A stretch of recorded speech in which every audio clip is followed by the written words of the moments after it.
안녕하십니까. 나의 오래된 벗들이요. 저는 김 교수라고 합니다.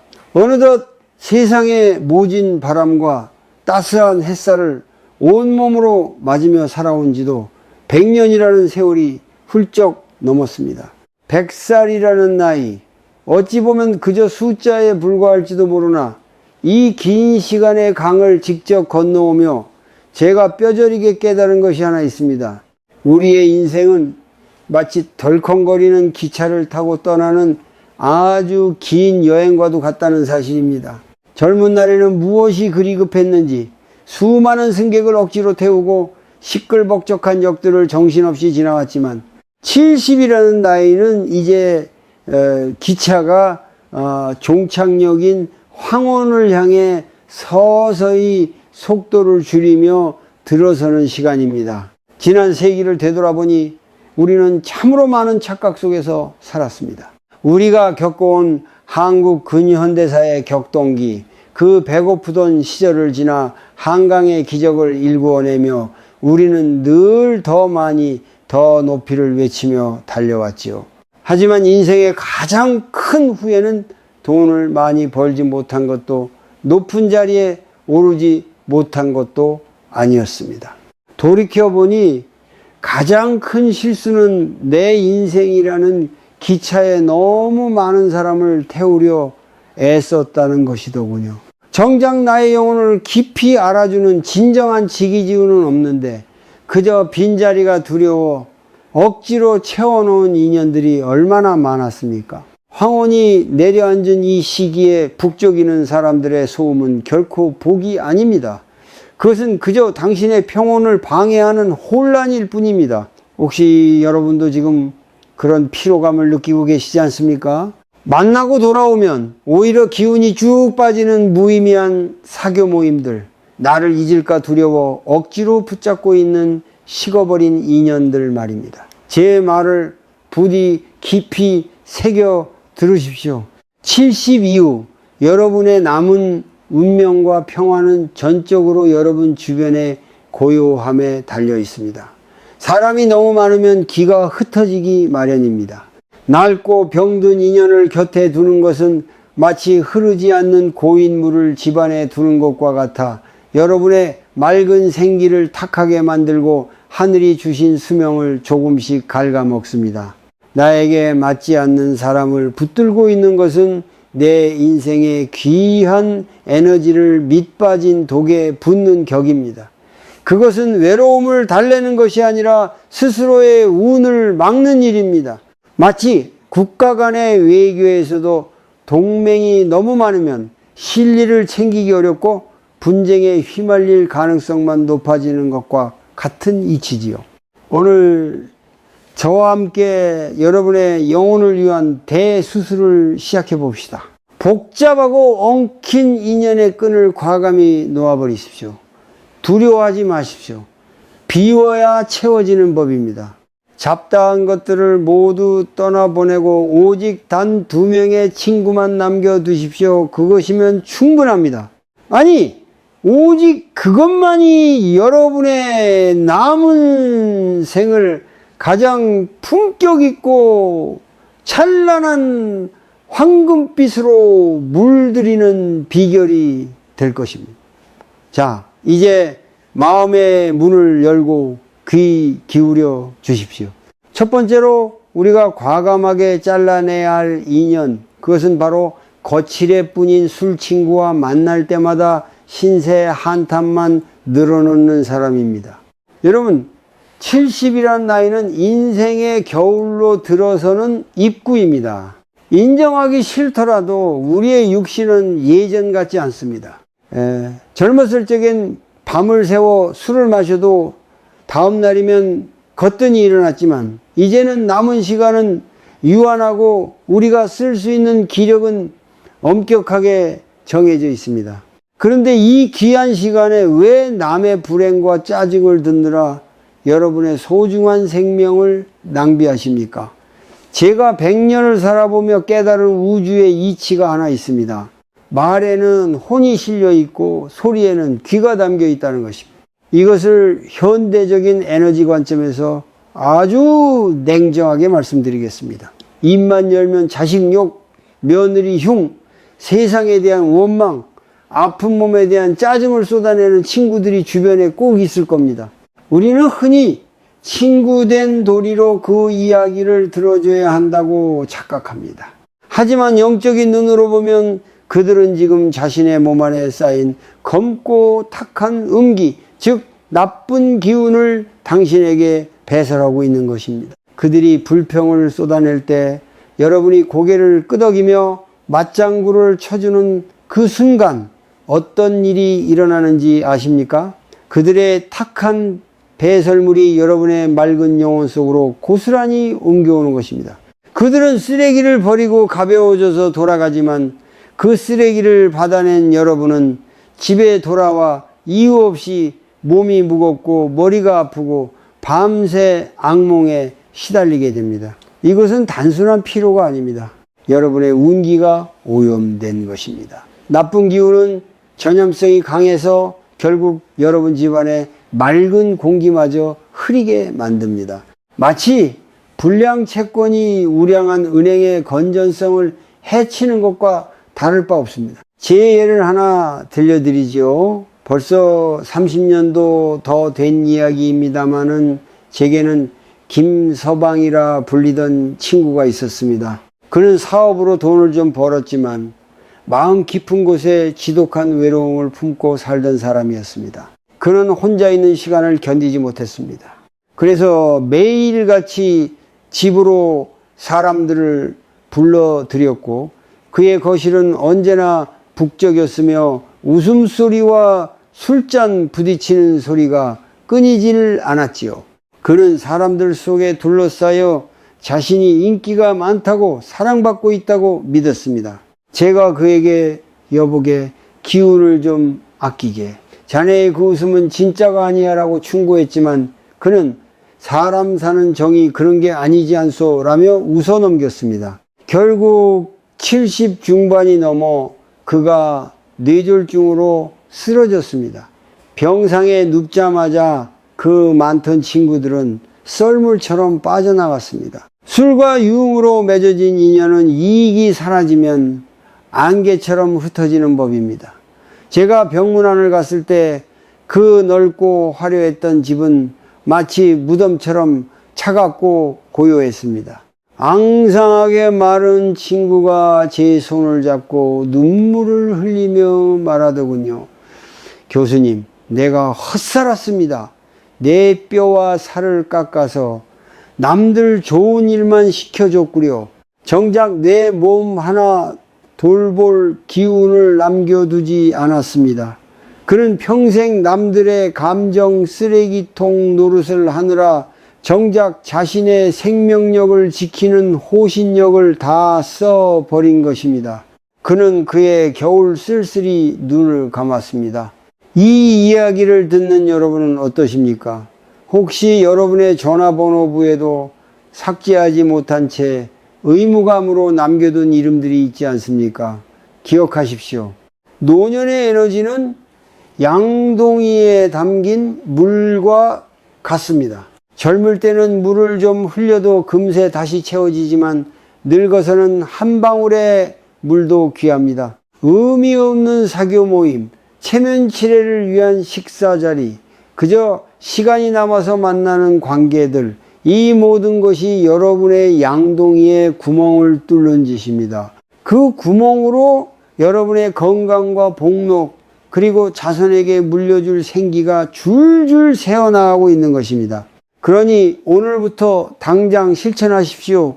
이것은 비정한 것이 아니라 여러분의 영혼을 보호하는 숭고한 결단입니다.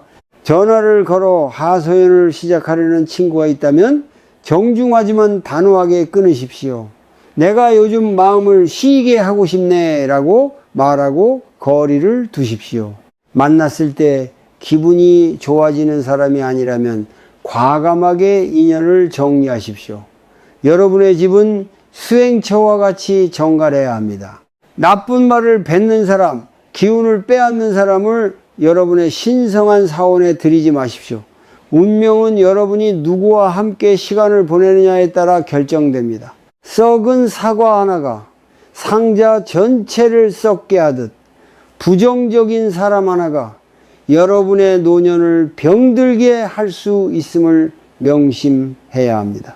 두 번째로 여러분이 목숨을 걸고 지켜야 할 인연, 그것은 바로 늙은 배우자 혹은 평생을 함께해온 영혼의 동반자입니다. 나쁜 인연을 정리하여 비워낸 그 자리에 가장 먼저 모셔야 할 귀인은 먼 곳에 있지 않습니다. 바로 지금 등 돌리고 누워있는 그 사람, 밥상머리에서 쩝쩝거린다고 구박했던 바로 그 사람입니다. 많은 노인이 범하는 가장 어리석은 실수가 무엇인지 아십니까? 남에게는 관대하면서 내 곁을 지키는 배우자에게는 가혹하리만큼 인색하다는 것입니다. 지겨워 죽겠다는 말을 입에 달고 살지요.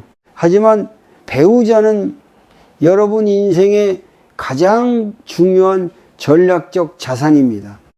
제 지인 중에 꽤 큰 사업을 일구었던 박 회장이라는 분이 계셨습니다. 밖에서는 호탕하고 인심 좋은 회장님으로 통했지만은 집안에서는 폭군이 따로 없었습니다. 늙어가는 아내가 음식을 조금만 짜게 해도, 걸음이 조금만 늦어도 불같이 화를 냈습니다.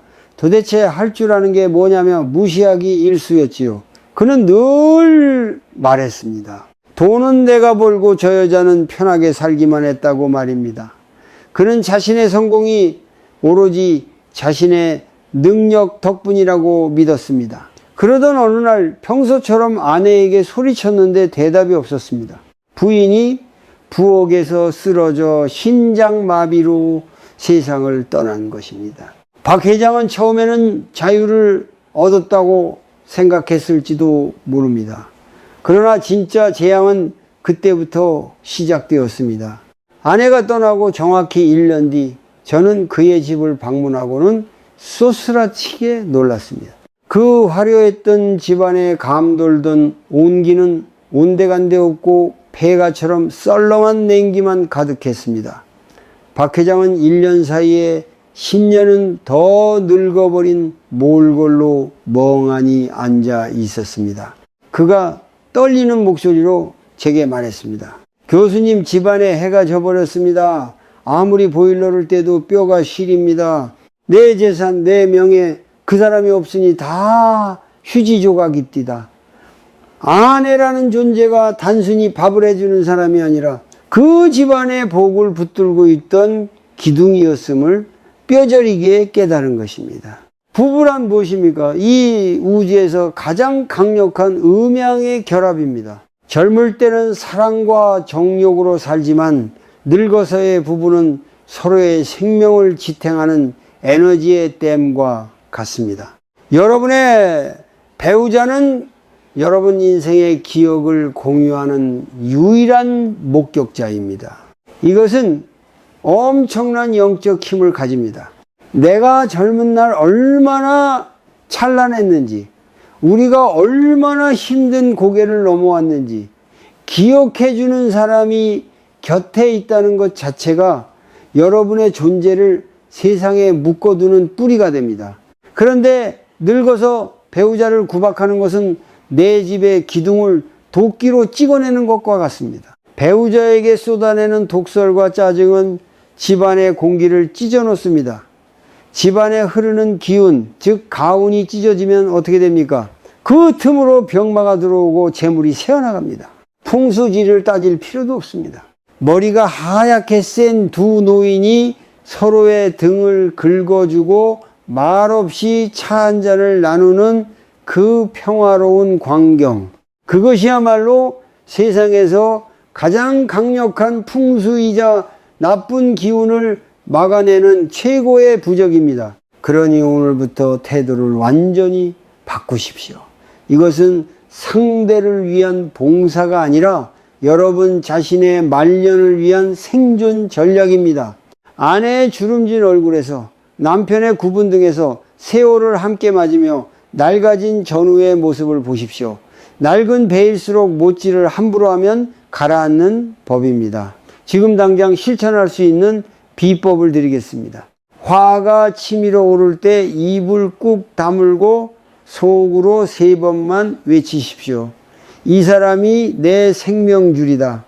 이 사람이 내 복덩이다. 과거의 서운함이 떠오를 때마다 그것을 억지로 끄집어내어 현재의 시간을 오염시키지 마십시오.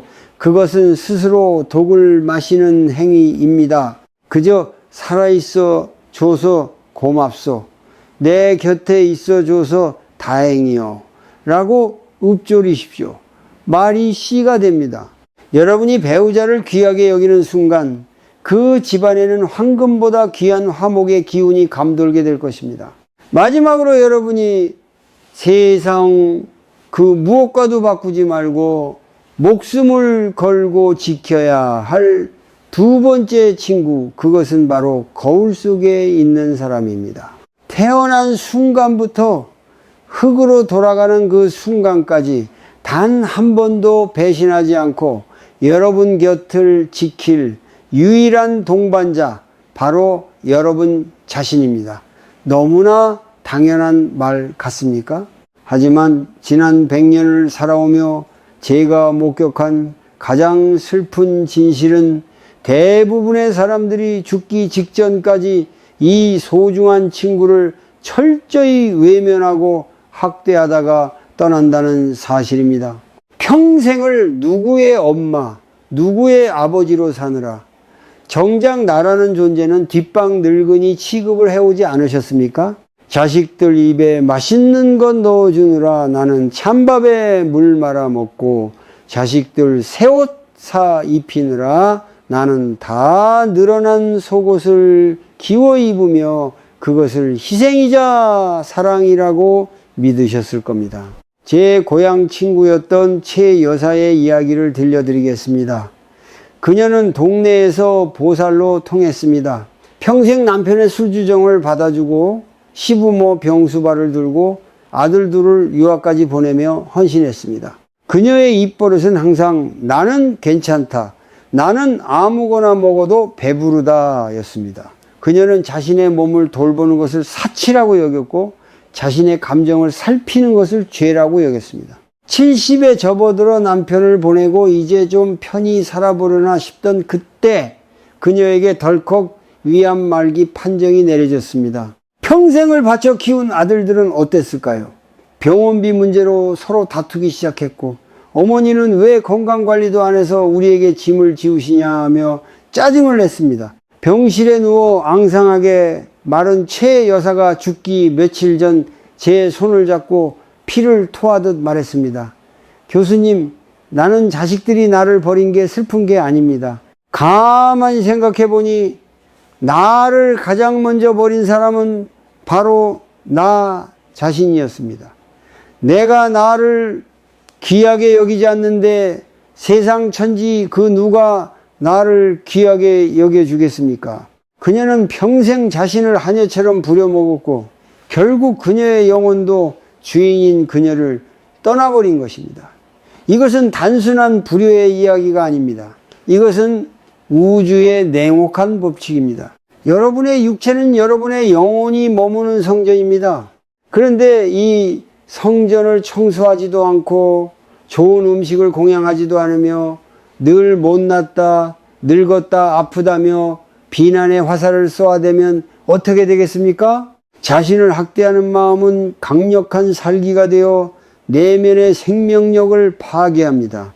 내가 나를 홀대하면 내 몸을 감싸고 있는 보호막이 찢어지고 그 틈으로 병마와 고독이 들어오는 것입니다. 그러니 부디 오늘부터는 삶의 방식을 완전히 뒤집으십시오. 마음가짐의 혁명이 필요합니다. 진정한 건강은 약병 속에 있지 않습니다. 마음의 고요와 자존감에서 나옵니다. 이제부터는 가장 좋은 음식은 자식이나 손주가 아니라 여러분 자신이 드십시오. 옷장 속에 아껴둔 가장 좋은 옷을 꺼내 입으십시오. 남에게 보이기 위해서가 아니라 거울 속에 나에게 예우를 갖추기 위해서 말입니다. 그리고 하루에 한번 조용히 눈을 감고 자신의 가슴에 손을 얹으십시오. 70년, 80년이라는 긴 세월 동안 이 험한 세상을 버텨내느라 고생한 나의 심장에게, 닳아버린 무릎에게, 주름진 손에게 진심으로 사과하고 감사하십시오. 고생했다, 미안하다, 그리고 사랑한다. 자신과 대화하는 이 시간이야말로 세상에서 가장 위대한 기도입니다.